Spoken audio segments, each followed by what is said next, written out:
Greetings, you rascally little environmental science students. We're going to talk today about topic 4.1, which is plate tectonics, right? With the enduring understanding of Unit 4 being that Earth systems interact, resulting in a state of balance over time.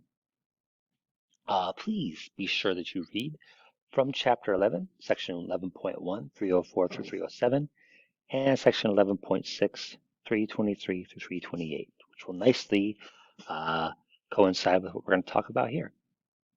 All right, so first we're going to talk a little bit about internal planetary processes and do some terminology with you. All right, so you may have learned the layers of the Earth once upon a time, and the core, the mantle, and the crust. You may have even learned about the inner core and outer core.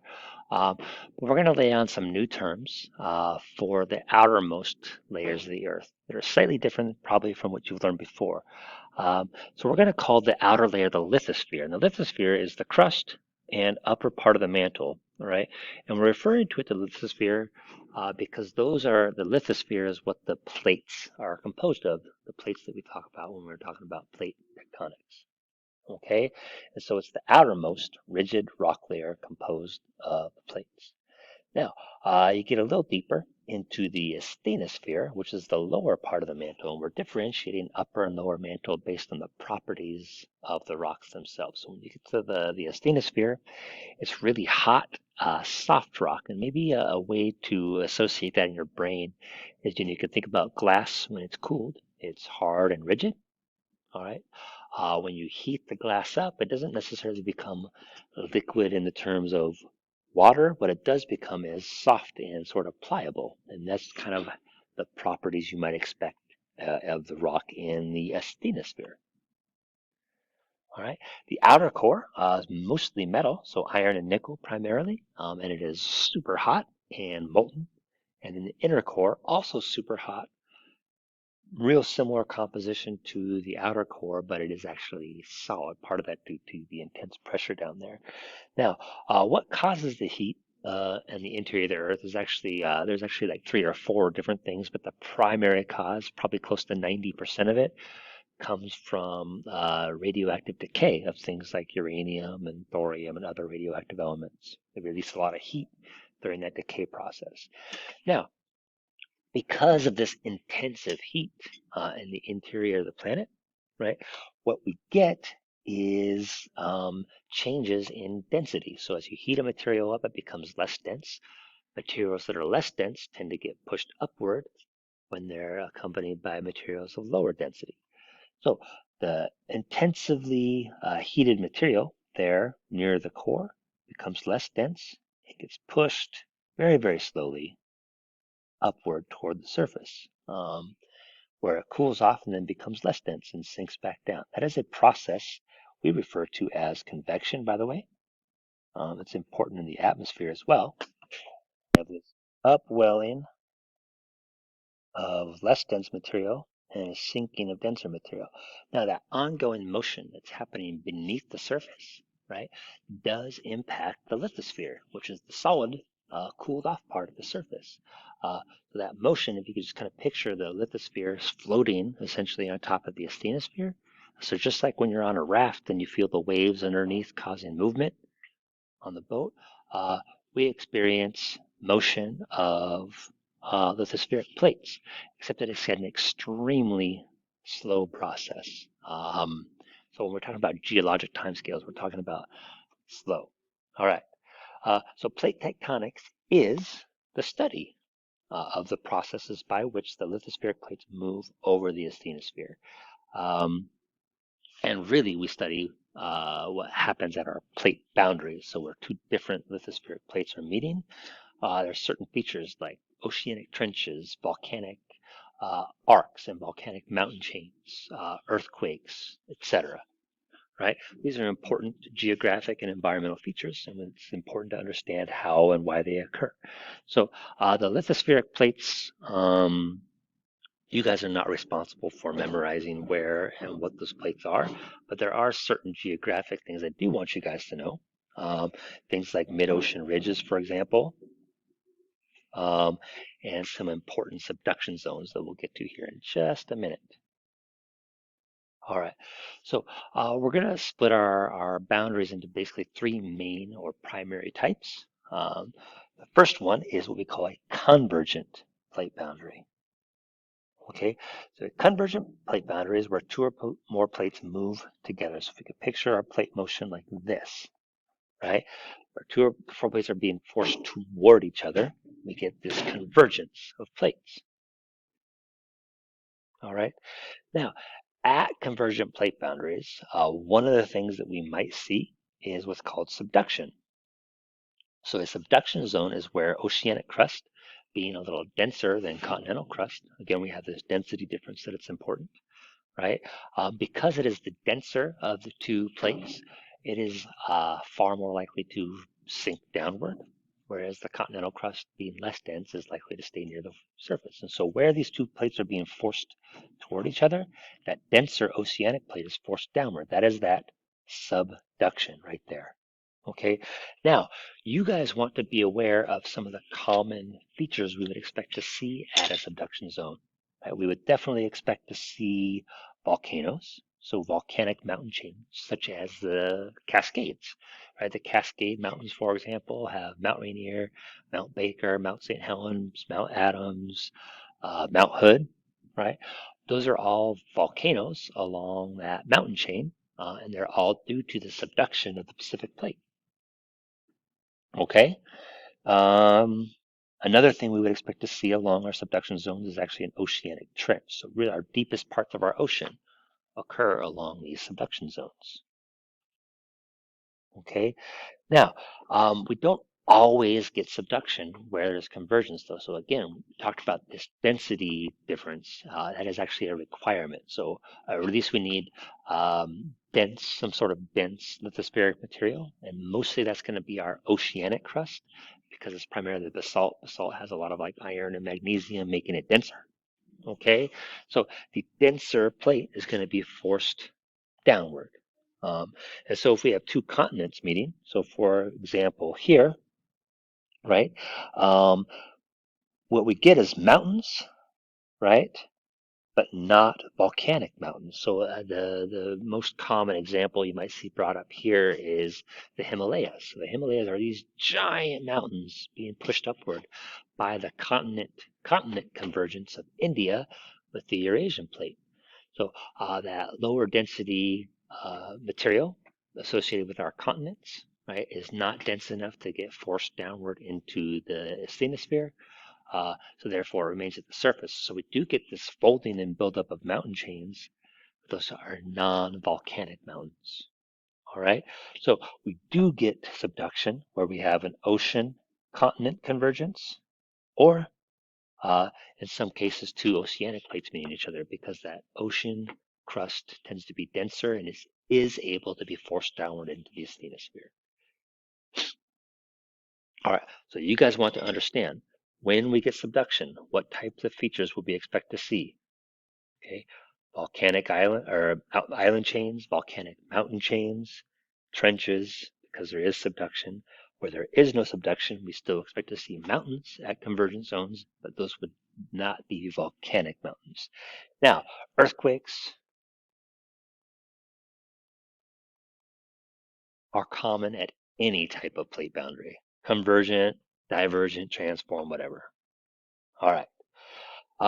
So one thing I want you guys to understand geographically is where we have lots of volcanic activity. That's referred to as the Ring of Fire. So it is so called because it essentially encircles the entire Pacific Ocean. All right. And what we have in this case is the Pacific Plate being an oceanic plate uh, and spreading and being forced toward these continental plates. Right. So again, we have the subduction of the Pacific Plate beneath those continental plates where they meet. And that's why we have this long chain of volcanoes, right? So the Aleutian Islands up in Alaska are a volcanic island arc caused by subduction. Same thing with Japan and the Philippines and Indonesia and so on. All right. So you guys want to understand what causes that big long chain of volcanoes. It is the subduction of the Pacific Plate. All right. The next type of plate boundary we want to talk about is divergent. So convergent is two plates being forced together. Divergent is where those plates are being pushed away from each other. So the arrow's showing this right here. So again, we have this upwelling of magma, usually caused by what we call convection. So remember that molten material near the core gets forced upward because it's less dense as it becomes heated, right? Slowly. All right. So we get the upwelling of magma here, creating a mid-oceanic ridge, which is basically like an underwater mountain chain, right? But through that process, we get the forcing apart at this location. Okay, so the mid-Atlantic ridge, for example, that we're familiar with is a divergent plate boundary. And so at divergent plate boundaries, we still see volcanoes. So lots of underwater volcanoes. In fact, most of the volcanoes on the planet are underwater. All right, earthquakes. Like I said, earthquakes can occur anywhere there's a plate interaction, convergent or divergent or transform. All right, and then our mid-ocean ridges. All right, now some important geographic locations of divergent plate boundaries would probably be Iceland is going to be one of our more important ones. And the reason Iceland is important is it's going to come up in our energy unit. So Iceland, sitting right on top of that spreading ridge right there, uh, is a hotbed, literally, of volcanic activity. And because of that, there's a ton of heat near the surface of Iceland. All right. Now, having internal planetary heat near the surface creates lots of things like hot springs and geysers, but also volcanoes and volcanic eruptions and earthquakes and so on. Really common. But the people of Iceland have over time found ways to really make use of that heat at the surface. And so they are kind of at the forefront of using geothermal energy to power their society. In fact, they're the windiest inhabited place on the planet, but they don't even have wind turbines and use the wind energy because they don't need it, because they have such an abundance of geothermal energy there, right? Another really important place is there in East Africa. There's a spreading ridge there. All right. Now, before we get into transform boundaries, I do want to talk about the fact that volcanoes sometimes happen and they're not associated with the plate boundary. And we call those hotspot volcanoes. So probably some examples you'd be familiar with would be Hawaii and Yellowstone. Now, so they're not associated with a subduction zone. They're not associated with a divergent plate boundary. They're just sort of on the interior of a plate, right? And we refer to those as hotspots because there are places in the Earth's crust uh, where magma is reaching the surface, right? So just by the way, a volcanic eruption is defined by an occurrence where magma reaches the surface. That's a volcanic eruption. That can be a slow, not so violent process, or it can be a giant explosion, right? Uh, that's volcanic activity. And so anywhere magma is coming to the surface, we call that a volcano. All right.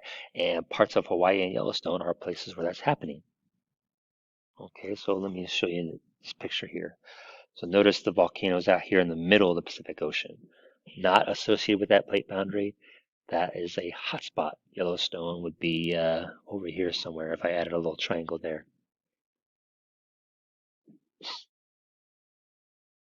Okay. And the third type of plate boundary we're going to talk about is what's called a transform plate boundary. So it's not where plates are moving toward each other. It's not where they're moving away from each other. It's where they're essentially sliding past each other, parallel but opposite directions, that way and that way. And probably the most famous example that you guys would be familiar with is the San Andreas Fault in Southern California. In fact, San Francisco is on one side, Los Angeles on the other. They are very slowly becoming closer together over time. Now, I keep referring to plate tectonics as a very slow process. Well, because it is. But basically, you could think of it as the speed at which fingernails grow. Um, so a plate could be moving a fraction of that speed, ever so slowly, up to a maximum of about that speed in some locations, right? But it is a measurable speed. It can even be tracked with GPS. the movements are enough that GPS can track those movements. So plates are moving, and it's at a measurable rate, but it's a very slow process that occurs. All right. And what we'd expect to find at plate boundaries typically would be earthquakes are a really common feature. Not so much volcanoes and definitely not subduction. All right. So what defines an earthquake? We already defined a volcanic eruption as any time when magma is reaching the surface, right? An earthquake is defined as a sudden motion along what's called a fault. So a fault would basically just be a weak spot in the crust, often associated with our plate boundaries, although faults are actually existent pretty far from plate boundaries as well. But basically, it's a sudden release of energy due to a sudden movement along those. So one of the things we have to consider is, you know, we sort of sometimes hear earthquakes referred to as like being caused by plates crashing into each other. Now that's a very misleading way to state that, because it's not like two plates are starting, far apart and then suddenly run into each other, right? It's more of a sudden movement along a fault that is manifests itself as a big release of energy. All right. So in my class, I'm not going to let you get away with calling it or saying it's due to plates crashing into each other. It's not an accurate way to depict it. So let's picture, we got this fault here, fault line here. So we got some motion, some stresses building this way and this way. Now, it's not that they're just slowly and easily moving past each other. What's really happening is there's stresses pushing this plate or part of the formation this way, and there's stresses pushing this part this way. But there's a ton of friction between those two locations, right? And so it's not a slow, smooth movement, right? The movements occur in sort of sudden lurches, right? Because eventually so much stress builds up that there's a sudden lurch, right? This way and that way, right? And where that motion occurs, that's what we call the focus. All right. Now, that could be deep, deep, deep beneath the surface. So if the surface is way up here, that sudden motion might have occurred, kilometers and kilometers beneath the surface, but that would be the focus of that earthquake, right? Now that's going to get released in what we call seismic waves, and we're not going to really get into how those waves travel, as it's kind of beyond the scope. But the surface location directly above that focus, that's what is referred to as the epicenter of an earthquake, right? That would be the first place to feel the release of that energy as waves at the surface, in which case it would sort of travel outward from there to different locations. So the focus is where the earthquake actually occurs. The epicenter is at the surface directly above where that focus is. Okay, but again, an earthquake occurs because of built up pressure along a fault line over time, suddenly releasing itself in some sort of lurch, right? That earthquake energy then travels as waves through the material, which causes the shaking in different types of ground movement we would experience during an earthquake. All right. We're not going to get into it real deep right now. This is probably more of a classroom topic. But there's what's called the Richter scale, and it operates on an exponential scale, and that's how they measure essentially the amount of energy or the intensity of an earthquake. But we'll talk about that more in class. I do also want to talk about tsunamis, which are also natural disasters caused by earthquakes. It would just be an earthquake underwater, right?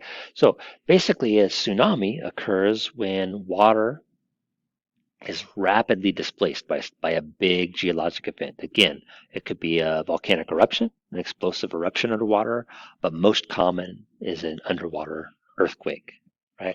So basically, we've got earthquake, here's the ground underwater, and then here's the ocean above it, right? So there's a sudden movement, right? Basically, what that's going to do is that's going to cause a wave in water. So if you had your hand underwater, for example, and you suddenly moved your hand, like in the sink, and the sink was full of water, you would notice a wave travel, right? That's essentially how a tsunami happens, just on a much grander or larger scale. All right. But the way a tsunami travels through the water is not like a typical surface wave caused by a wind in which you recognize it as a giant wave. Most of the energy of that tsunami is actually underwater. In fact, if you were on a little boat out in the open ocean, right, you might not really even notice that wave passing, because it wouldn't register as a giant wave yet. Okay. Now, as you approach the continental shelf, though, over time, right, and that wave which travels super fast through the open ocean, it approaches that continental shelf, and all of a sudden, that energy gets forced upward a little bit. And so one of the things that happens before a tsunami is as that energy builds, right, it carries water with it. And so the water near the shoreline actually gets pulled down. So right before a tsunami occurs, you'd actually notice a fairly rapid and drastic drop in ocean levels, right? That's because water is getting pulled up into this giant wave of energy, right? Then as it approaches the surface, right? So let's say there's Mr. Huderberg at the beach having a good old time, didn't hear the tsunami siren going off because he had his headphones in, right? Didn't notice all the people running for their lives, but this giant wall of water would build up over time, right? So it slows down and builds up, and then, right? It's essentially just going to completely wipe out anything in its path. The amount of energy and destruction that happens from our large tsunamis is insane, right? In fact, there's some pretty good video footage of the Japanese tsunami that occurred not too long ago. All right. But again, like I said, out in the open ocean, it might only be 1 meter deep and it could pass by relatively unnoticed. So when it reaches the shore, it slows down and builds up to, in some cases up to 30 meters high. That's over 100 feet, right? And we get a giant wall of water that comes and just wipes everything out, right? So in the Indian Ocean, 9.3 earthquake triggered a tsunami that killed like 230,000 people in South Asia. And there was the Japanese tsunami that took out the Fukushima nuclear plant, and so on. That there's some pretty good video footage of. We'll talk about that more in class as well. All right, that takes us to the end of this. Like I said, got a few things we'll talk about in class. Make sure you do the reading.